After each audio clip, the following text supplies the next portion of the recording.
ஒருத்தர் மனசுல நிம்மதி இல்லாம உட்கார்ந்திருந்தார். என்ன சார் விஷயம் அப்படின்னு விசாரிச்சேன். அகலக்கால் வச்சுட்டேன், அதுதான் அவதிப்படுறேன்னார். விவரமா சொல்லுங்கன்னு. வீடு கட்டணும்னு ஆரம்பிச்சேன், வேலை பாதியிலேயே நிக்குது, கையில பணம் இல்லை அப்படின்னார். இது மாதிரி ஆசாமிகள் பல பேரை நீங்க பார்த்திருக்கலாம். இவங்கெல்லாம் சுலபமா மன அழுத்தத்துக்கு ஆளாயிடுறாங்க. மன உளைச்சல், அதாவது ஸ்ட்ரெஸ் அப்படின்னு சொல்றோமே, அதுக்கு அடிப்படையான சில காரணங்கள் உண்டு. அதாவது மிகையாக திட்டமிடுதல் அப்படிங்கறதும் ஒரு முக்கியமான காரணம். நடைமுறை சாத்தியம் என்னங்கிறத மனசுல வச்சுக்கிட்டு எந்த திட்டத்தையும் தீட்டணும், அப்பதான் அது சரியா வரும். ரெண்டாவது காரணம் என்ன தெரியுமா? ஒரே நேரத்தில் பல்வேறு செயல்களில் ஈடுபடுறது. தொலைபேசியில் பேசிக்கிட்டே கையில் இருக்கிற கடிதத்தை படிச்சுக்கிட்டே எதிரில் உட்காந்துக்கிட்டு இருக்கிறவருக்கும் அப்பப்போ பதில் சொல்லிக்கிட்டு மனசில் பல்வேறு சிந்தனைகளை அப்படியே ஓட விட்டுக்கிட்டு இருக்கிறது, இதுவும் மன அழுத்தத்தை உண்டாக்குது. மூணாவது காரணம், எதிலேயும் வெற்றி மட்டும் எதிர்பார்க்கிற ஒருதலை பட்சமான ஆர்வம். நாம தொட்டதெல்லாம் வெற்றியாவே முடியணும் அப்படின்னு எதிர்பார்க்கிறவங்க ஏதாவது ஒண்ணுல தோல்வியை கண்டா தோண்டு போயிடுறாங்க.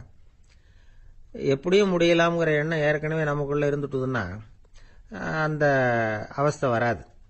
அதனால அதுவும் நம்ம வளர்த்து கொள்ள வேண்டிய ஒரு குணம். மன உளைச்சல் ஏற்படுறதுக்கு இன்னொரு காரணம், எதையும் வேகமா செஞ்சுடணும் அப்படிங்கிற துடிப்பு. அந்த துடிப்பே மனசை அழுத்த ஆரம்பிச்சிடும். எந்த ஒரு காரியத்திலையும் தாமதமோ இடையூறோ ஏற்பட்டா அதை பொறுத்துக்கிற மனப்போக்கம் வேணும். அது இல்லாதவங்க அழுத்தத்துக்கு ஆளாயிடுறாங்க. சில பேர் வேலை வேலைன்னு எந்த நேரம் பார்த்தாலும் வேலையே கதின்னு கிடப்பாங்க. பொழுதுபோக்குக்கோ உடற்பயிற்சிக்கோ குடும்பத்தில் உள்ளவங்க அல்லது நண்பர்கள் கூட கலந்துரையாடவோ கொஞ்சம் கூட நேரம் ஒதுக்க மாட்டாங்க. இந்த சுபாவம் மன அழுத்தத்தை உண்டு பண்ணும். இதையெல்லாம் புரிஞ்சுக்கிட்டு அதிலிருந்து விடுபடுறது எப்படின்னு யோசிக்கணும். வல்லுநர்கள் இது தொடர்பாக சில யோசனைகளை சொல்லி வச்சிருக்கிறாங்க. அது என்னன்னா, வாழ்க்கைங்கிறது பிரச்சனைகளால பின்னப்பட்ட ஒன்று. அது எப்பவுமே முடிவடையாத ஒரு தொடர்கதை அப்படிங்கிறத முதல்ல நாம புரிஞ்சுக்கணும். ஒரே நேரத்தில் ஒரு காரியத்தில் மட்டுமே நாம கவனம் செலுத்தணும். அடுத்தவங்க காரியத்தில் தலையிடக்கூடாது. எதையும் பேச ஆரம்பிக்கிறதுக்கு முன்னாடி நம்மை நாமே கேட்டுக்க வேண்டிய கேள்வி ரெண்டு. ஒன்று, நான் சொல்ல போறது ரொம்ப முக்கியமானதா? ரெண்டாவது, நான் சொல்றத அவங்க கேட்கறதுக்கு ஆசைப்படுறாங்களா? நான் பேசுறதுக்கு அது சரியான நேரம் தானா? இதை யோசிச்சு பார்த்ததுக்கு அப்புறம் எதையும் பேச ஆரம்பிக்கணும். முடிஞ்ச அளவுக்கு வளைந்து போகிற சுபாவத்தை வளர்த்துக்கணும். நம்ம நேரம் விலை மதிப்பு இல்லாதது, அதை வீணாக்கக்கூடாது. சிரிக்க தெரியலனாலும் பரவாயில்ல, முகத்தில் கொஞ்சம் புன்முறுவலாவது காட்டணும். இதெல்லாம் ரொம்ப முக்கியம். அடுத்தவங்க ஏதாவது செஞ்சா உடனே நன்றி சொல்ல மறக்கப்படாது. தினமும் கொஞ்ச நேரத்தை தனிமையில் செலவு பண்ணணும். மன உளைச்சலிருந்து விடுபடுறதுக்கு 3 முக்கிய வழிகள் சொல்றாங்க. அதை சுருக்கமா ரெட் அப்படின்னு சொல்றாங்க. RED ஆங்கில எழுத்துல. அந்த முதல் எழுத்து ஆர், அது என்னன்னா ரிலாக்ஸேஷன், அதாவது இடை ஓய்வு. ரெண்டாவது இ எக்ஸர்சைஸ், உடற்பயிற்சி. மூணாவது டயட், திட்டமிட்ட உணவு முறை. அதனால தியானம், மூச்சு பயிற்சி இதெல்லாம் இந்த இடை ஓய்வுக்கு வழிகள். எந்த வேலையையும் தொடர்ந்து செய்யக்கூடாது. எல்லார்கிட்டையும் கலகலப்பா பழகணும். மாசத்துக்கு ஒரு நாளாவது குடும்பத்தோடு வெளியில போயிட்டு வரணும். சுலபமான உடற்பயிற்சிகளை செய்யலாம். உடற்பயிற்சிங்கிறது நமக்காக நாம செய்கிற ஒரு நீண்ட கால முதலீடு அப்படின்னு சொல்லுவாங்க. அதாவது லாங் டேர்ம் இன்வெஸ்ட்மெண்டா. அளவோட சாப்பிடணும், மெதுவா சாப்பிடணும். இதெல்லாம் கொஞ்சம் மனசுல வச்சுக்கிட்டு நடந்துக்கிட்டா மகிழ்ச்சியா வாழலாம். சில பேர் சாப்பாட்டு விஷயத்துல ரொம்ப அக்கறை எடுத்துக்கிறது உண்டு. ஒரு குண்டு ஆசாமி சாப்பிட உட்கார்ந்தார். முதல்ல ஒரு மாத்திரை சாப்பிட்டார். எதுக்குன்னு கேட்டோம். பசி எடுக்கிறதுக்குன்னார். சாப்பிட்டு முடிச்சார்.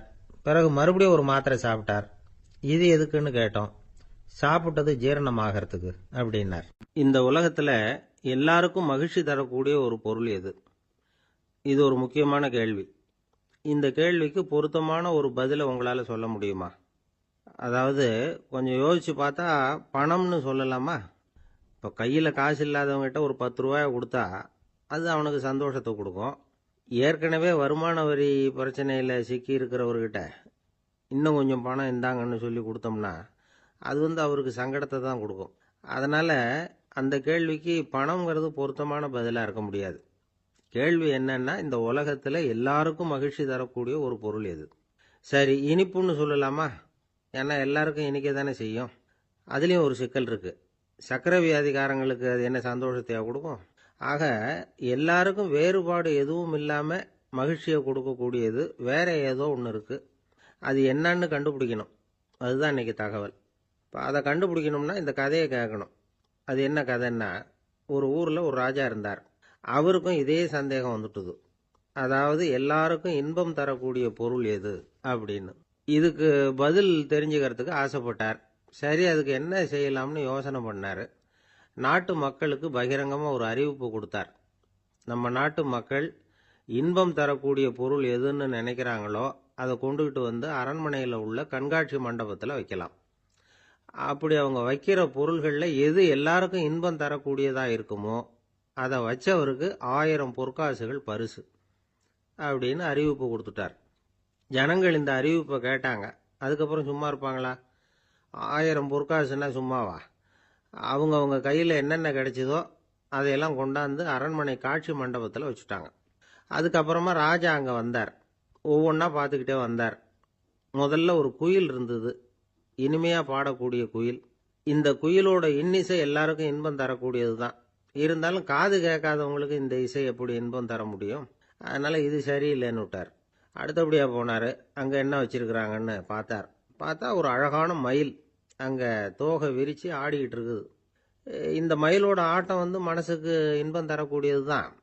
இருந்தாலும் பார்வை இல்லாதவங்க இந்த ஆட்டத்தை பார்த்து ரசிக்க முடியுமா? முடியாது.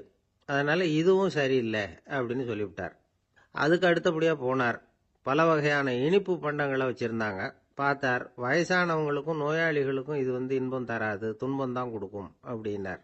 இப்படி ஒவ்வொன்றா பார்த்துக்கிட்டே போகிறார். அழகான மலர்கள், கனிகள், ஓவியங்கள் எதுவுமே பொருத்தமாக தெரியல. சகல பேருக்கும் இன்பம் தரக்கூடிய வகையில் எதுவும் இல்லை. கடைசியாக வந்தார். அங்கே ஒரு களிமண் பொம்மை இருந்தது. அது என்ன பொம்மை தெரியுமா? பசியால் வாடி இருக்கிற ஒருத்தருக்கு ஒரு அம்மா இனிமையாக பேசிக்கிட்டு சோறு போடுறது மாதிரி அந்த பொம்மையை செஞ்சுருந்தாங்க. அதுக்கு கீழே அன்பு அப்படின்னு எழுதியிருந்துதான். ராஜா பளிச்சுன்னு ஒரு முடிவுக்கு வந்தார். அந்த பொம்மையை செஞ்ச சிற்பியை வரவழைச்சார், பரிசு கொடுத்தார். அன்பு ஒன்று தான் எல்லாருக்கும் இன்பம் அளிக்கக்கூடிய பொருள். காது கேட்காதவங்களும் அதை கேட்க முடியும், பார்வை இல்லாதவங்களும் அதை பார்க்க முடியும், குழந்தைகளும் அதை உணர முடியும் அப்படின்னு அதுக்கு விளக்கம் கொடுத்தார் அந்த மன்னர். இந்த உலகத்தில் எல்லாருக்கும் மகிழ்ச்சி தரக்கூடிய ஒரு பொருள் அன்பு தான். அதை புரிஞ்சுக்கிட்டு தான் சில கணவன்மார்கள் மனைவி பேரில் ரொம்ப அன்பை காட்டிக்கிறது வழக்கம். ஒரு வீட்டு வாசப்படி பக்கமாக மழைக்கு ஒதுங்கினார் ஒருத்தர். மழை தூரிக்கிட்டு இருந்தது, இருட்டு நேரம். அந்த வீட்டில் இருந்தவர், இன்னைக்கு ராத்திரி வேணும்னா இங்கேயே தங்கிட்டு காலையில் போங்க அப்படின்னார். உடனே இவர் சொன்னார், ரொம்ப நன்றிங்க, ஒரு 10 நிமிஷத்தில் இதை வந்துவிடுறேன் அப்படின்னு சொல்லிவிட்டு எங்கேயோ ஓடினார். 10 நிமிஷம் கழித்து திரும்பி வந்தார். ஆமாம், எங்கே போயிட்டு வந்தீங்கன்னு கேட்டார் வீட்டில் இருந்தவர். நேராக எங்கள் வீட்டுக்கு போய் மனைவி கிட்ட இன்னைக்கு ராத்திரி இங்கேயே தங்கிக்கிறேன்னு சொல்லிவிட்டு வந்துட்டேன் அப்படின்னார் அவர். அன்புல இது ஒரு ரகம். அரேபிய நாடு, அங்கே ஒரு ஆட்சி தலைவர். அரேபிய நாட்டு ஆட்சி பொறுப்பை ஏற்றுக்கிட்டவர். அவர் ஆட்சி பொறுப்பை ஏற்றுக்கிட்ட பிறகு ஒரு நாள் ஒரு தெருவில் நடந்து போய்கிட்டு இருந்தார். அவர் தோளில் ஒரு பெரிய துணி மூட்டை, அதை சுமந்துக்கிட்டு கடத்தெருவை நோக்கி அவர் போய்கிட்டு இருக்கிறார். வழியில் அவரை சந்திச்சார் உமர். அவர் கேட்டார், கலீஃபா அவர்களே, எங்கே புறப்பட்டுட்டீங்க அப்படின்னு கேட்டார். கலீஃபான்னா ஆட்சி தலைவர்னு அர்த்தம். இதுக்கு அவர் சொன்னார், நான் துணி வணிகம் செய்கிறவன், அதனால துணி வியாபாரம் செய்யறதுக்காக போயிட்டு இருக்கிறேன்னார். நீங்க இப்போ இந்த நாட்டுக்கு ஆட்சி தலைவர், ஆட்சி பொறுப்புல இருக்கிறீங்க, நீங்க வியாபாரம் செய்ய போட்டா அரசு பணிகளை செய்யறது யாரு அப்படின்னு கேட்டார் அவர். நான் அரசு பணிகளை மட்டுமே செஞ்சுக்கிட்டு இருந்தா என் குடும்பத்தை காப்பாத்துறது யாரு அப்படின்னு கேட்டார் அவர். இப்படி கேட்டவர் யார் தெரியுமா? அவர் தான் அபூபக்கர், இறை தூதர் முகமது அவர்களுக்கு பிறகு கலீஃபாவாக தேர்ந்தெடுக்கப்பட்டவர். அப்போலாம் ஆட்சி தலைவர்களுக்கு சம்பளம்னு எதுவும் கிடையாது. இந்த பிரச்சனையை எப்படி தீர்க்கிறதுன்னு யோசனை பண்ணார் உமர். அபு உபைதா அவர்கள்கிட்ட அழைச்சிட்டு போனார். அவர் யாருன்னா, அவர் தான் பொது நிதி கருவூலத்தின் பொறுப்பாளர். அவர்கிட்ட பிரச்சனையை சொன்னார். இது மாதிரி ஆட்சி தலைவருக்கு பொது நிதியிலிருந்து ஊதியம் அளிக்க முடியுமான்னு கேட்டார். பொது நிதி விதிகளின்படி அதுக்கு சாத்தியம் இல்லைன்னு சொல்லிவிட்டாரு அவரு. சரி, வேற ஏதாவது வழி இருக்குதான்னு கேட்டார் உமர். அபு உபைதா கொஞ்சம் யோசனை பண்ணி பார்த்தார். அப்புறமா சொன்னார், மக்காவிலிருந்து மதீனாவுக்கு குடிபெயர்ந்து வந்த அகதிகளுக்கு நிதி உதவி அளிக்கிறதுக்கு விதிகள்ல இடம் இருக்கு. அப்படி பார்த்தா அபூபக்கரும் அகதி தானே, அதனால எல்லா அகதிகளுக்கும் கொடுக்கறது மாதிரியே அவருக்கும் ஒரு தொகை அளிக்கலாம்னார். கலீஃபா அபூபக்கருக்கு இந்த அகதி உதவி தொகையைத்தான் கொடுத்துட்டு வந்தாங்களாம். குடும்ப செலவுக்கு அது போதுமானதா இல்ல. இருந்தாலும் கலீஃபாங்கிறதுக்காக மற்ற அகதிகளை விட அதிகமா தொகையை பெற அவர் விரும்பல. மார்பு பக்கம் கிழிஞ்சிருந்த ஒரு மேலாடையை தான் அவர் அணிஞ்சிருந்தார். அவருடைய துணைவியார் அஸ்மா அவங்க ஒரு நாள் தேன் அருந்த ஆசையா இருக்குன்னாங்களாம். நமக்கு கிடைக்கிற ஊதியம் குடும்ப செலவுக்கே போதுமானதா இல்லையே, இந்த நிலையில தேன் வாங்கறதுக்கு காசுக்கு நான் எங்க போவேன் இருக்காரு அவரு. கொஞ்ச நாள் கழிச்சு அவங்க ஒரு தொகையை அவர்கிட்ட கொடுத்து தேன் வாங்கிட்டு வர சொன்னாங்களாம். இவருக்கு ஆச்சரியம், ஏது இந்த பணம்னு கேட்டிருக்காரு. நீங்க தினமும் குடும்ப செலவுக்காக கொடுத்துக்கிட்டு வந்த பணத்துல கொஞ்சம் கொஞ்சமா மிச்சப்படுத்தி வச்சேன்னாங்களாம். அபூபக்கர் அந்த பணத்தை எடுத்துக்கிட்டு நேரா பொது நிதி கருவூல பொறுப்பாளர்கிட்ட போனார். இந்த பணத்தை பொது நிதியில சேர்த்துருங்க, இது அதிகப்படியா எனக்கு தரப்பட்டு வந்த ஊதியம், அடுத்த மாசத்துல இருந்து இந்த தொகையை குறைச்சுங்கன்னு வேற சொல்லிவிட்டாராம்.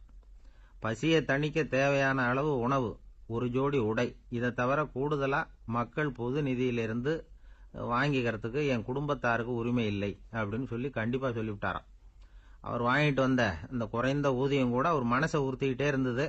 கடைசி நேரம் அவர் தம்முடைய மகள் ஆயிஷா அவர்களை அழைச்சார். மகளே, இதுவரைக்கும் பொது நிதியிலிருந்து நான் வாங்கிட்டு வந்த தொகை என்னுடைய இதயத்துல பாரமா அழுத்திக்கிட்டு இருக்கு. என் தோட்டத்தை வித்து அதுல வர்ற பணத்திலிருந்து நான் இதுவரைக்கும் வாங்கிட்டு வந்த ஊதிய தொகையை கணக்கு போட்டு பொது நிதியில சேர்த்து விடு அப்படின்னாராம். பதவி ஏற்கிறதுக்கு முன்னாடி தன்கிட்ட இருந்ததை விட இப்ப கூடுதலா என்ன சொத்து இருக்குன்னு பார்த்திருக்கார். ஒரு ஒட்டகம், ஒரு கோப்பை, ஒரு பணியாள். இதையும் அடுத்தபடியா கலீஃபாவா வர்றவர்கிட்ட ஒப்படைச்சிருங்க அப்படின்னு விட்டாராம். அதே மாதிரி அடுத்து வந்த உமர் கிட்ட ஒப்படைச்சாங்க. அப்போ உமர் சொன்னாராம், அபூபக்கரே, இந்த முன்மாதிரியால உங்களுக்கு பிறகு இந்த ஆட்சி பொறுப்பை ஏற்கிறவர்களை பெரும் நெருக்கடிக்கு ஆளாகி விட்டீங்க அப்படின்னு சொல்லி ரொம்ப கண் கலங்கினாராம். கடைசியா அபூபக்கர் தன்னுடைய குடும்பத்தாருக்கு விட்டு சென்ற சொத்து ஒரு படுக்கை விரிப்பு, ஒரு போர்வை, அவ்வளவுதான். இது சிந்திக்க வேண்டிய ஒரு செய்தி. ஒரு ஊர்ல ஒரு மன்னர் இருந்தாராம். அமைச்சர் அவர்கிட்ட சொன்னாராம், மன்னா, நம்ம ராஜ்யத்துல இனிமே லஞ்ச ஊழலே இருக்காதுன்னாராம். ஆஹா, அப்படின்னா ஊழல் பேர் வழிகளை எல்லாம் நாடு கடத்தியாச்சா அப்படின்னு கேட்டிருக்காரு மன்னர். இதுக்கு அவரு, அப்படி இல்லைங்க, இனிமே கொடுக்கறதுக்கு ஜனங்கள் கிட்ட பணமே இல்ல. பந்திக்கு முந்தர ஆசாமிகள் நம்மள பல பேர் உண்டு. அப்படி முந்தறதுக்கு கூட முயற்சி பண்றவங்க நிறைய பேர் இருக்கிறாங்க. இதுல என்ன ஒரு விஷயம்னா, பந்திக்கு முந்தறது கூட தப்பு இல்லை. ஆனா அப்படி ஒரு விருந்துல ஆளா போய் உட்காந்து சாப்பிட்டா கூட வெளியில வர்றப்ப என்ன பெரிய விருந்து வச்சுட்டான், சாம்பார்ல உப்பு இல்லை, ரசத்துல காரம் இல்லை அப்படின்னு குறை சொல்லிட்டே வர்றது இருக்கு பாருங்க, அது சரியில்லை, நாகரிகமும் இல்லை. கல்யாண பத்திரிகையில என்ன போட்டிருக்குது, என் பொண்ணுக்கும் இன்னார் பையனுக்கும் கல்யாணம், எல்லாரும் குடும்பத்தோட வந்திருந்து மணமக்கள் ஆசீர்வதிக்கணும், இப்படித்தானே போட்டிருக்கோம். குடும்பத்தோட விருந்து சாப்பிட்டு சாப்பாடு எப்படி இருக்குன்னு அபிப்பிராயம் சொல்லிவிட்டு போங்க அப்படின்னா போட்டிருக்கு கல்யாண பத்திரிகையில. ஒருத்தர் வீட்டு விசேஷத்துக்கு போயிருக்கோம்னா எவ்வளவோ அசௌகரியங்கள் நமக்கு ஏற்படலாம். ஏராளமான கூட்டம் வந்திருக்கும். எல்லாரையும் அவங்க தனித்தனியா கவனிச்சுக்கிட்டு இருக்க முடியாது. நாம தான் அனுசரிச்சு நடந்துக்கணும். நாமளா போய் வாழ்த்த வேண்டியவங்களை வாழ்த்தி விட்டு சேரணும். அதை விட்டுட்டு பத்திரிக்கை கொடுத்தானேன்னு போனேன், கவனிப்பே சரியில்லை அப்படின்னு புலம்பிக்கிட்டு இருக்கக்கூடாது. ஒரு விருந்துக்கு போனா அங்க எப்படி நடந்துக்கணும் அப்படிங்கறத பத்தி கூட அனுபவசாலிகள் சில விவரங்கள்லாம் சொல்லியிருக்கிறாங்க. இந்த காலத்துல கல்யாணம், பிறந்த நாள், அது இதுன்னு நிறைய விருந்துகள் நடக்குது. அதெல்லாம் எதுக்காக? மனித உறவுகளை வளர்த்துக்கிறதுக்காக தான், வேற எதுக்கு? ஒரு விருந்துக்கு போனா அமைதியா பொறுமையா போய் உட்காரணும். அடிச்சு பிடிச்சிக்கிட்டு இடத்த பிடிக்க போறேன் அப்படின்னு நிற்கக்கூடாது.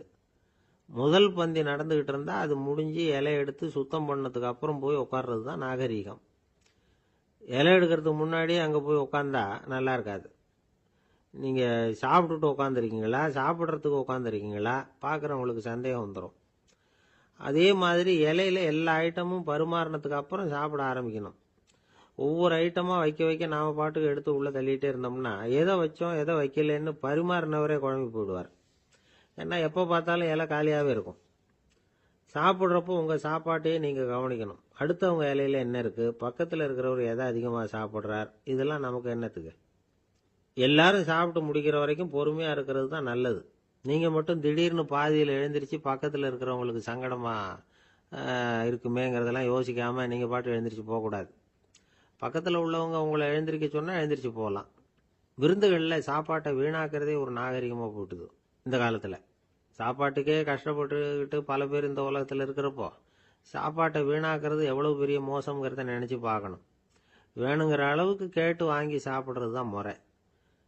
விருந்தில் இந்த பஃபே அப்படின்னு சொல்லி ஒரு முறை சொல்கிறாங்கல்ல, அதாவது உணவு வகைகளையெல்லாம் பொதுவாக ஒரு இடத்துல வச்சுடுறது, நமக்கு தேவையானதை நாமே எடுத்து ஒரு தட்டில் போட்டுக்கிட்டு சாப்பிட வேண்டியது. இதில் கூட சில பேர் தேவைக்கு அதிகமாக எடுத்து போட்டுக்கிட்டு வீணாக்குறாங்க.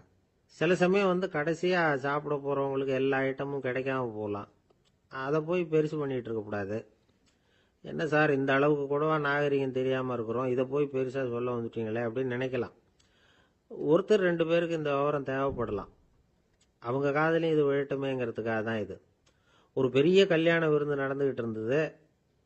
விருந்து மண்டபத்து வாசலில் ஒருத்தர் நின்றுக்கிட்டு வர்றவங்களையெல்லாம் ரொம்ப மரியாதையாக வணங்கி உள்ளே அனுப்பி வச்சுக்கிட்டு இருந்தார். எப்படி தெரியுமா? வர்றவங்க கையெல்லாம் பிடிச்சி முத்தம் கொடுத்து அதுக்கப்புறம் உள்ளே அனுப்பி வச்சுக்கிட்டு இருந்தாராம். கூட்டம்லாம் முடிஞ்சதுக்கப்புறம் அவர்கிட்ட போய் கேட்டிருக்கிறாங்க, சார் நானும் எவ்வளவோ விருந்துகளுக்கு போயிருக்கிறேன், இருந்தாலும் இவ்வளவு மரியாதையாக வர்றவங்க கைக்கெல்லாம் முத்தம் கொடுத்து வரவேற்கிறத இங்கே தான் பார்க்குறேன் அப்படின்னு சொன்னாங்க. அதுக்கு அவர் சொன்னார், அட போங்க சார், நான் முத்தம் கொடுக்கல, முந்தின பந்திக்கு சாப்பிட்டவங்களே அடுத்த பந்திக்கும் வர்றாங்களான்னு மோந்து பார்த்து அனுப்பி வச்சுக்கிட்டு இருந்தேன் அப்படின்னார். அந்த ஆள் என்னை கண்ணாபுண்ணான்னு திட்டிவிட்டான் சார், அதை நினச்சா எனக்கு ரொம்ப வருத்தமாக இருக்கு அப்படின்னு சொல்லி கவலைப்பட்டார் ஒருத்தர். இதில் கவலைப்படுறதுக்கு என்ன இருக்குது அப்படின்னார் ஒரு பெரியவர். அவர் ஒரு மகான். என்ன சார் இப்படி சொல்கிறீங்க, ஒருத்தர் நம்ம பார்த்து திட்டுனா வருத்தமாக இருக்காதா அப்படின்னார். அது எப்படி வருத்தமாக இருக்கும், திட்டுறதுங்கிறது என்ன, அது வெறும் சத்தம் தானே அப்படின்னார் அந்த பெரியவர். நம்ம ஆளுக்கு தலையை பிச்சுக்கலாம் போல இருந்தது. இருக்காது அப்படின்னா நமக்கே அப்படி தானே தோணுது. அந்த பெரியவர் சொல்கிறது ரொம்ப பெரிய விஷயம். அதை நாம் புரிஞ்சிக்க முயற்சி பண்ணலாம்னா நடைமுறை வாழ்க்கைக்கு அது ஒத்து வர்றது மாதிரி தெரிய மாட்டேங்குது. இருந்தாலும் அந்த பெரியவர் அதுக்கு என்னதான் விளக்கம் கொடுக்குறாருன்னு பார்ப்போமே. ஒரு ரயில் போயிட்டுருக்கு, அதில் ஒரு சாது போயிட்டுருக்கார். அந்த ரயில் அவர் ஹரித்வாரம் போயிட்டுருக்கார். அவர் ரயிலில் ஏகப்பட்ட கூட்டம். நம்ம ஊர் ரயில் கேட்க வேணும், டிக்கெட் வாங்கிட்டு கொஞ்சம் பேர், வாங்காத கொஞ்சம் பேர். அது என்னத்துக்கு அனாவசியமாக டிக்கெட் அப்படிங்கிற நினப்பில் பாதி பேர். இந்த கூட்டத்துக்கு மத்தியில் அந்த சாதுவும் போயிட்டுருக்கிறார். உட்கார்றதுக்காக இருந்த இடத்துல ஒரு ஆள் படுத்துருக்கிறான். கொஞ்சம் முரட்டு ஆசாமி. அவன் கால் பக்கத்தில் கொஞ்சோண்டு இடம் பாக்கி இருந்தது. அந்த இடத்துல இந்த சாது உட்காந்துருந்தார். மெதுவாக உட்காந்துக்கிட்டார் போய். ஆனால் அந்த ஆள் ராத்திரி பூரா இவரை காலால் உதச்சிக்கிட்டே இருக்கிறான். அது இவருக்கு ரொம்ப அவமானமாக பட்டுது. அதனால் துக்கம் ஏற்பட்டுது.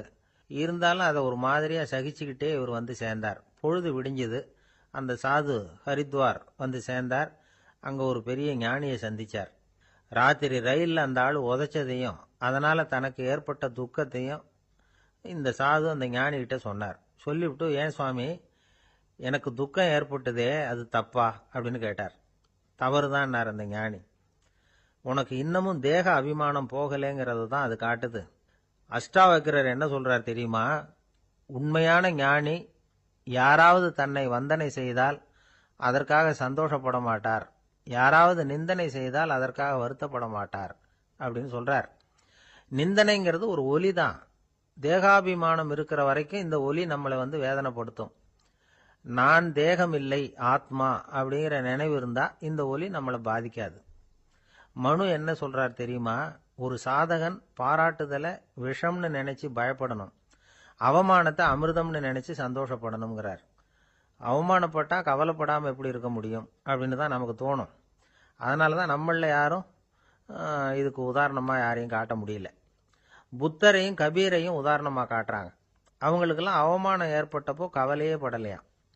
புத்தரை அவமானப்படுத்தணுங்கிறதுக்காக கௌசாம்பி ராணி ஒரு இளம் பெண்ணை கொலை பண்ணி சடலத்தை புத்தர் குடிசைக்கு முன்னாடி போட சொன்னார். போட்டாங்க. புத்தர் தான் அந்த பொண்ணை கெடுத்து கொலை பண்ணிவிட்டாருன்னு எல்லாரும் நினைச்சாங்க. ஆனால் புத்தர் இதை பற்றி கவலையே படலை.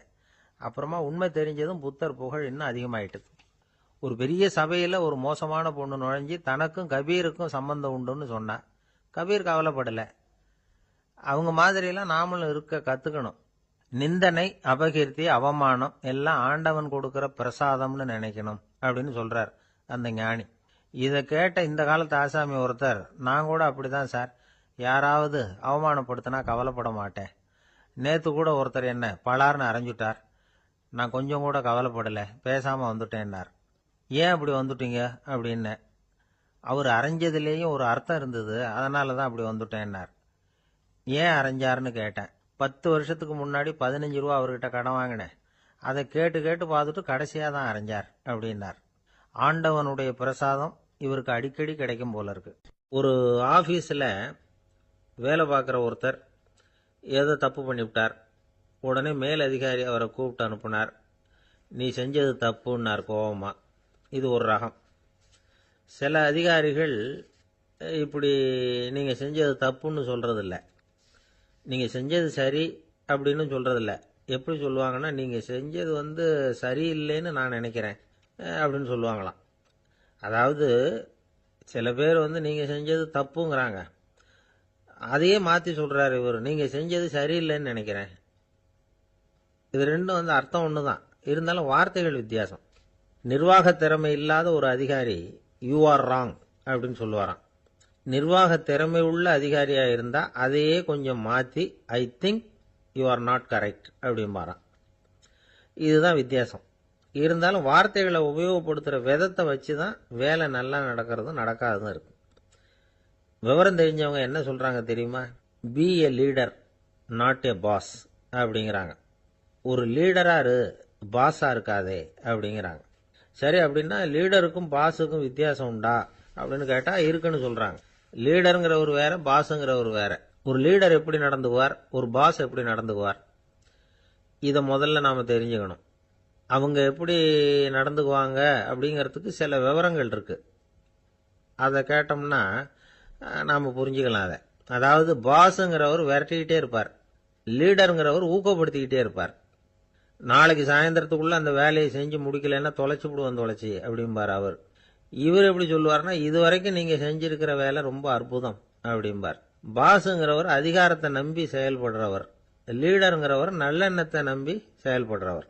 நம்மகிட்ட அதிகாரம் இருக்கு, பவர் இருக்கு, அதனால காரியத்தை சாதிச்சுடலாம் அப்படின்னு நினைக்கிறவர் அவர். மற்றவங்க கிட்ட ஒரு நல்ல அபிப்பிராயத்தை சம்பாதிச்சுக்கிட்டு அது மூலமா காரியங்களை சாதிக்கிறவர் இவர். பாஸுங்கிறவர் பயத்தை உண்டு பண்ணுவார், லீடருங்கிறவர் அன்பை பரவ செய்வார். அதை செய்யலைன்னா ஆடிட்டில் தகராறாயிடும், இது செய்யலைன்னா இன்க்ரிமெண்ட் கட் ஆகிடும், இப்படி ஏதாவது சொல்லி பயமுறுத்திக்கிட்டே இருப்பார் அவர். இவர் அப்படி இல்லை. உடம்பு இப்படி இருக்குது, வீட்டில் எல்லாரும் சௌக்கியமாக இருக்கிறாங்களா, ஆஃபீஸில் எல்லாம் வசதியாக இருக்குதா, நான் ஏதாவது உதவி செய்யணுமா அப்படின்னு அன்புக்கு முக்கியத்துவம் கொடுப்பார். பாஸுங்கிறவர் எதுக்கெடுத்தாலும் நான் சொல்லிக்கிட்டு இருப்பார், லீடருங்கிறவர் நாமன்னு சொல்லிக்கிட்டு இருப்பார். பாஸுங்கிறவர் தப்புக்கு காரணம் யாருன்னு பார்ப்பார், லீடருங்கிறவர் தப்பு என்னன்னு பார்ப்பார். இதுதான் ரெண்டு பேருக்கு வித்தியாசம். The boss shows who is wrong, the leader shows what is wrong அப்படின்னு சொல்லுவாங்க. இந்த காரியம் எப்படி செய்யப்பட்டிருக்கு அப்படின்னு தெரிஞ்சுக்கிறவர் பாஸ். இந்த காரியத்தை எப்படி செய்யணும்னு செஞ்சு காட்டுறவர் லீடர். பாஸுங்கிறவர் பணியாளர்களை திட்டுவார், லீடர் மரியாதைக்குரியவராக நடத்துவார், அதுக்குரியவராக அவர் நடந்துக்குவார். செய்கிற வேலையை ஒரு சுமையா நினைக்க வைக்கிறவர் பாஸ், செய்கிற வேலையை ஒரு சந்தோஷமா ஆக்குறவர் லீடர். ஒரு முதலாளியா இருக்கிறவர் அல்லது ஒரு நிர்வாகியா இருக்கிறவர் இது மாதிரியான நுணுக்கங்களை எல்லாம் தெரிஞ்சு வச்சுக்கிறது நல்லது. ஒரு பாஸ் இருக்கார், அவர் ஒரு நாள் ரொம்ப பெருமையா தன்னோட ஆபீஸை பத்தி பேசிக்கிட்டு இருந்தார். எனக்கு கீழே 200 பேர் வேலை செய்யறாங்க சார், நான் ஒரு கோடு கிழிச்சா அவங்க அதை தாண்டாத அளவுக்கு நான் நடந்துக்கிறேன் சார் அப்படின்னார் அவர். அது எப்படி முடியுது உங்களால அப்படின்னு கேட்டோம். நான் கோடே கிழிக்கிறது இல்லை சார் அப்படின்னார். ஒரு பல்கலைக்கழகம், அங்கே ஒரு இலக்கிய பேராசிரியர், அவர் பாடம் நடத்திக்கிட்டு இருந்தார். ராபர்ட் ப்ரௌனிங் எழுதிய கவிதைகளை பற்றி சொல்லிகிட்டு இருக்கிறார். மாணவர்களும் ரொம்ப அக்கறையாக அதை கேட்டுக்கிட்டு இருக்கிறாங்க. ஒரு குறிப்பிட்ட கவிதையை பற்றி சொல்லும் பொழுது அந்த பேராசிரியருக்கே ஒரு சந்தேகம், அதாவது அந்த கவிதையின் சரியான அர்த்தம் என்னங்கிறதுல சந்தேகம். பேராசிரியர் யோசனை பண்ணார், அந்த கவிதையை முழுசாக புரிஞ்சிக்க முடியல. அதனால் மாணவர்களை பார்த்து சொன்னார், மாணவர்களே ஒரு நாள் பொறுத்துக்குங்க, இந்த கவிதையை எழுதின கவிஞர் எங்கள் வீட்டுக்கு பக்கத்தில் தான் இருக்கிறார். இன்னைக்கு சாயந்தரம் நான் அவரை நேர்லேயே போய் பார்க்குறேன், பார்த்து இதுக்கு என்னங்க அர்த்தம்னு கேட்டுட்டு வந்துடுறேன், அதுக்கப்புறம் உங்ககிட்ட சொல்கிறேன் அப்படின்னாராம். அன்னைக்கு சாயந்தரமே அந்த பேராசிரியர் கவிஞரை தேடிக்கிட்டு போயிட்டார். கவிஞர் அவங்க வீட்டில் அவர் பாட்டு உட்காந்துருந்தாராம். இவர் போய் அவர் முன்னாடி உட்காந்தார். அப்புறம் கேட்டார், ஐயா, அந்த கவிதையின் முழு பொருள் என்னன்னு தெரிஞ்சுட்டு போகிறதுக்காக வந்திருக்கிறேன் அப்படின்னாராம். எந்த கவிதை அப்படின்னாராம் அவர். இவர் அந்த கவிதையை சொல்லியிருக்கார். கவிஞர் கொஞ்சம் யோசனை பண்ணிவிட்டு அப்புறம் சொன்னாராம், பேராசிரியரே, நீங்கள் கொஞ்சம் தாமதமாக வந்துட்டீங்கன்னாராம். இவருக்கு ஒன்றும் புரியல. நீங்கள் என்ன சொல்கிறீங்க? நான் தாமதமாக வந்துட்டேன்னா? நீங்கள் தான் உயிரோடு இருக்கிறீங்களே, அப்படி இருக்கும்பொழுது நான் தாமதமாக வந்துவிட்டேன்னா அது எப்படி அப்படின்னு இவர் குழம்பி இருக்கிறார். இப்போ கவிஞர் சொன்னாராம், ஐயா, நான் உயிரோடு இருக்கிறேன்னா இல்லையாங்கிறது முக்கியம் இல்லை. நான் அந்த கவிதை வரிகளை எழுதினப்போ 2 பேருக்கு அதோட அர்த்தம் தெரிஞ்சிருந்தது. இப்போ ஒரே ஒருத்தருக்கு தான் அதோட அர்த்தம் தெரியும் அப்படின்னாராம். பேராசிரியர் யோசனை பண்ணியிருக்கார். அப்படின்னா அந்த ஒருத்தர் கவிஞர் ராபர்ட் ப்ரௌனிங்கை தவிர வேற யாரா இருக்க முடியும்? இவர் தான் அப்படிங்கிறத அவர் மனசில் நினச்சிக்கிட்டார். அதனால சொன்னார், ஐயா, நான் தாமதமாக வரல, அந்த கவிதையின் பொருள் என்ன அது சொல்லுங்கன்னார். பேராசிரியரே, நான் சொல்கிறது உங்களுக்கு புரியலன்னு நினைக்கிறேன். நான் இந்த வரிகள் எழுதினப்போ 2 பேருக்கு அதோட அர்த்தம் தெரிஞ்சிருந்தது. அந்த 2 பேர் யாருன்னா, ஒருத்தர் ராபர்ட் ப்ரௌனிங், அதாவது நான், இன்னொருத்தர் கடவுள். இப்போ அது கடவுளுக்கு மட்டும்தான் தெரியும். நானே இதை பற்றி பல தடவை யோசனை பண்ணி பார்த்தேன். இது ரொம்ப அழகானது, ஆனாலும் ரொம்ப வழுக்கலானது. அதை பிடிச்சிட்டோம்னு நினச்சிக்கிட்டு இருக்கும் பொழுதே காற்று மாதிரி அது உங்ககிட்ட இருந்து ஓடி போயிடுது. எனக்கு ரொம்பவும் வருத்தமாக தான் இருக்குது. நிச்சயமாக நான் தான் இந்த வரிகளை எழுதியிருக்கிறேன். அதில் அர்த்தம் இருக்குங்கிறது எனக்கு தெரியும்.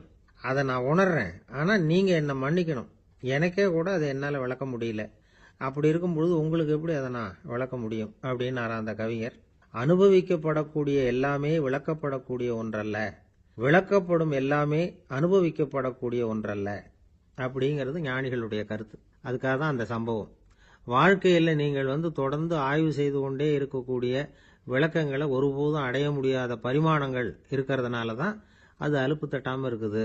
உங்களால் நிறைய அனுபவிக்க முடியும். இருந்தாலும் நீங்கள் அனுபவித்து அறிந்த விஷயங்கள் கூட வார்த்தைகளால் விளக்கப்பட முடிவதில்லை அப்படிங்கிறது பெரியோர் சிந்தனை. இதெல்லாம் ஒரு பக்கம் இருக்கட்டும். நமக்கு தெரிஞ்ச பேராசிரியர் ஒருத்தர் 1 மணி நேரம் ரொம்ப விவரமாக வகுப்பு எடுத்தார். கடைசியாக சொன்னார், மாணவர்களே, ரொம்பவும் எளிமையாக விளக்கமாக எல்லா விவரமும் சொல்லியிருக்கிறேன். அதனால் இதில் உங்களுக்கு சந்தேகம் வர்றதுக்கு வாய்ப்பே இல்லை. இருந்தாலும் கேட்க வேண்டிய கடமை கேட்குறேன். இது வரைக்கும் நடத்தினதில் யாருக்காவது ஏதாவது சந்தேகம் உண்டா அப்படின்னு கேட்டாராம். எனக்கு ஒரே ஒரு சந்தேகம்தான் சார் அப்படின்னு எழுந்திரிச்சு நிற்கிறான் ஒருத்தன். என்னன்னு கேட்டாராம். இது வரைக்கும் நீங்கள் என்ன பாடம் சார் நடத்துனீங்க அப்படின்னானா அவன். 1816ஆம் வருஷம் செப்டம்பர் மாதம் 11ஆம் தேதி பிரான்ஸ் தேசத்தில் உள்ள ஒரு மருத்துவமனை. அங்கே ஒரு இளம் டாக்டர் கொஞ்ச நாளைக்கு முன்னாடி தான் அந்த ஆஸ்பத்திரியில் புதுசாக வேலைக்கு சேர்ந்துருக்கிறார். அவர் பேர் ரெனே லெனக். அவர் அன்னைக்கு காலையில் அந்த மருத்துவமனையில் அப்படியே ரவுண்ட்ஸ் வந்துக்கிட்டு இருக்கிறார். வார்டில் ஒரு படுக்கையில் ஒரு இளம் பெண் படுத்திருக்கிறார். அந்த பொண்ணுக்கு இருதய நோயாக இருக்கலாம்ங்கிறது மற்ற டாக்டர்கள் சந்தேகம். அந்த காலத்துல எல்லாம் ஒருத்தருடைய இருதய துடிப்பை தெரிஞ்சுக்கணும்னா நோயாளியின் மார்பில் டாக்டர் காதை வச்சு பார்த்து தான் தெரிஞ்சுக்கிறது வழக்கம். ஆனால் இந்த பெண்ணும் இளம் பெண், அந்த டாக்டரும் புதுசாக சேர்ந்துருக்கிறவர். அதனால் பரிசோதனை பண்ண தயங்கினார். கொஞ்ச நேரம் யோசனை பண்ணார். திடீர்னு ஒரு ஞாபகம் வந்தது அவருக்கு. அதாவது அன்னைக்கு விடியற் காலையில் தோட்டத்தில் அப்படி வாக்கிங் போயிட்டு இருந்தப்போ சின்ன பசங்கள்லாம் ஒரு மரக்கட்டையை வச்சு விளையாடிட்டு இருந்தாங்களாம். அதை இவர் பார்த்துருக்கிறார். அது என்ன விளையாட்டுனா, ஒரு நீளமான மரப்பலகை, அதில் ஒரு முனையில் ஒரு பையன் தன்னுடைய காதை வச்சுக்கிட்டு இருக்கிறான். மறுமுனையில் இன்னொரு பையன் அந்த மரப்பலகையை ஒரு ஆணியால் கீறிக்கிட்டு இருக்கிறான். ஒரு முனையில் ஆணியால் கீறும் பொழுது மறுமுனையில் காதை வச்சிருக்கிற பையனுக்கு அந்த சத்தம் துல்லியமாக கேட்குது. அந்த டாக்டருக்கு காலையில் பார்த்த இந்த விளையாட்டு ஞாபகத்துக்கு வந்துட்டுது. உடனே என்ன பண்ணார் தெரியுமா? ஒரு நீளமான காகிதத்தை எடுத்தார். அதை அப்படியே உருளை மாதிரி உருட்டினார். ஒரு முனையை அந்த நோயாளியின் மார்பில் இடது பக்கம் வச்சார். இன்னொரு முனையில் தன்னுடைய காதை வச்சார். என்ன ஆச்சரியம்! நோயாளியின் மார்பில் நேரடியாக காதை வச்சு கேட்கறத விட துல்லியமாக கேட்டுது இதய துடிப்பு. இதய துடிப்பு மட்டும் இல்லை, மூச்சு இழுத்து விடுறது, திரவ பொருள்களின் அசைவு, எல்லா சத்தமும் தெளிவாக கேட்குது. கிரேக்க மொழியில் ஸ்டெத்தாஸ் அப்படின்னா மார்பு, ஸ்கோப்பின் அப்படின்னா பார்ப்பதுன்னு அர்த்தம். அதனால் டாக்டர் ரெனே லெனக் தான் கண்டுபிடிச்ச கருவிக்கு ஸ்டெத்தஸ்கோப் அப்படின்னு பேர் வச்சார். அவரே முதல் மாடலையும் செஞ்சார். அளவு ரொம்ப பெருசாக இருந்தது. சுலபமாக எடுத்துகிட்டு போகிறது கஷ்டம். அது அவ்வளோ கஷ்டமாக இருந்தது. அது அதனால அவரே அதை அப்புறம் 2 பிரிவா தயார் பண்ணார். இது 2 துண்டையும் டாக்டர் தன்னோட கோட்டு பாக்கெட்ல வச்சுக்கலாம், தேவைப்படுறப்ப எடுத்து ஒண்ணா சேர்த்துக்கலாம். இப்படிதான் அவர் ஆரம்பத்துல பண்ணார். தன்னுடைய இந்த கண்டுபிடிப்பை பத்தி அவர் ஒரு புத்தகம் எழுதினார். நிறைய வித்துது, புகழும் பணமும் சேர்ந்தது.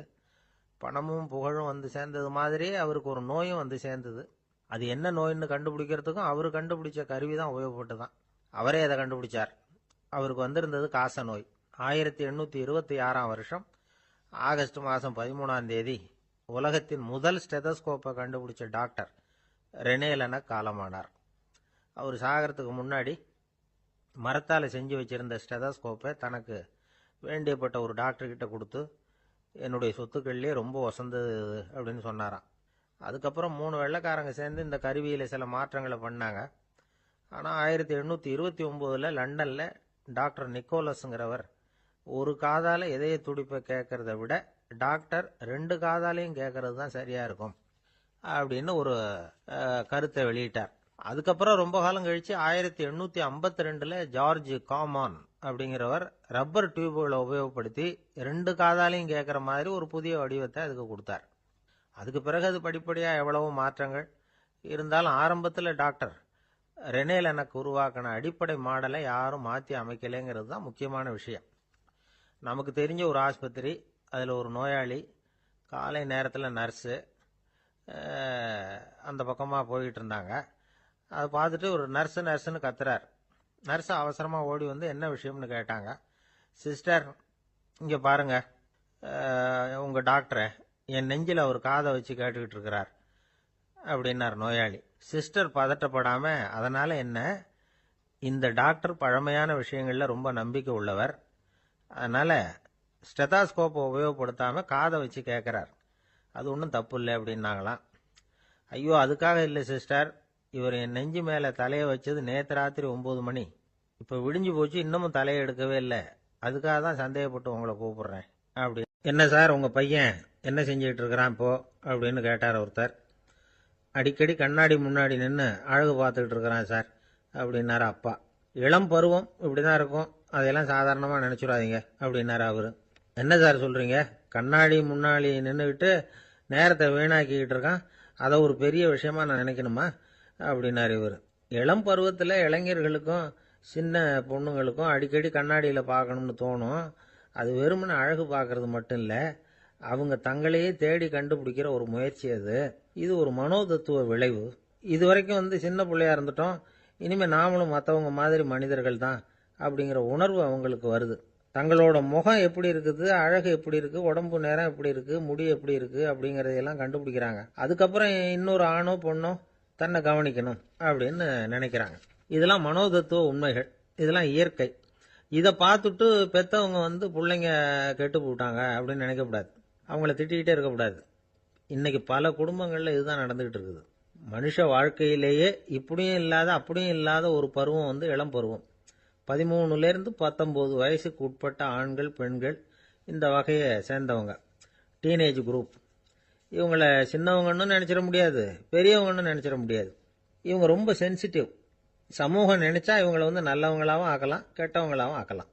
கொஞ்சம் அக்கறை எடுத்துக்கிட்டா பெரிய பெரிய மேதைகளையும் விஞ்ஞானிகளையும் உருவாக்கலாம். ஆனால் நடக்கிறது என்ன தெரியுமா, அநேகமாக இவங்களை யாருமே சரியாக புரிஞ்சுக்கிறது இல்லை, இவங்களை சரியாக நடத்துறதும் இல்லை. இது வரைக்கும் நாம் சொல்கிறத கேட்டுக்கிட்டு இருந்தான், இப்போல்லாம் அவன் இஷ்டத்துக்கு நடக்க ஆரம்பிச்சுட்டான் அப்படின்னு வருத்தப்படுற பெற்றோர்கள் அதிகம். இது வருத்தப்படுற விஷயம் இல்லை, சந்தோஷப்பட வேண்டிய விஷயம்.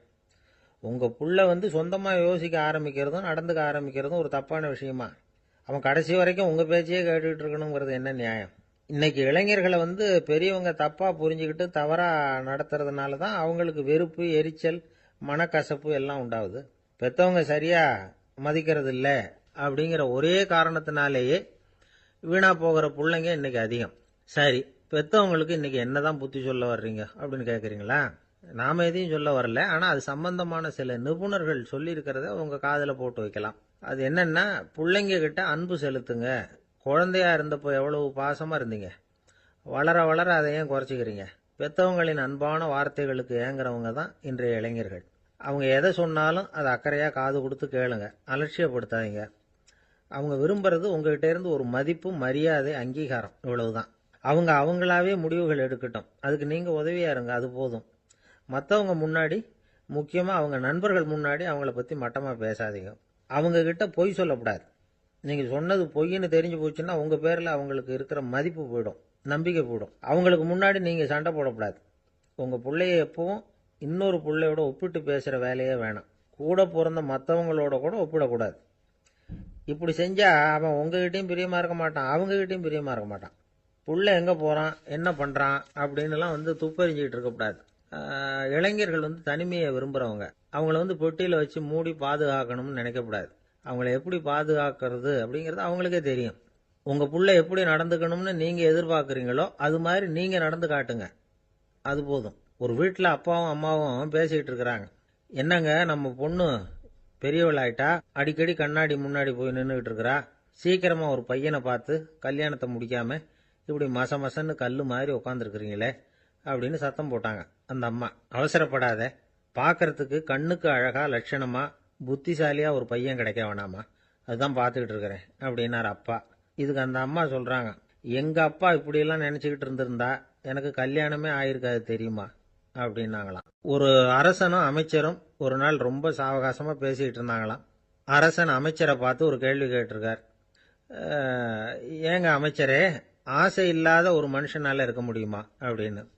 ஏன் முடியாது, துறவி அப்படிங்கிறவங்கெல்லாம் அப்படிப்பட்டவங்க தானே அப்படின்னாராம் அமைச்சர். அவங்கெல்லாம் உண்மையிலேயே ஆசையை விட்டவங்க தானா அப்படின்னு கேட்டாராம் ராஜா. அப்படிதான் இருக்கணும் அப்படின்னாராம் அமைச்சர்.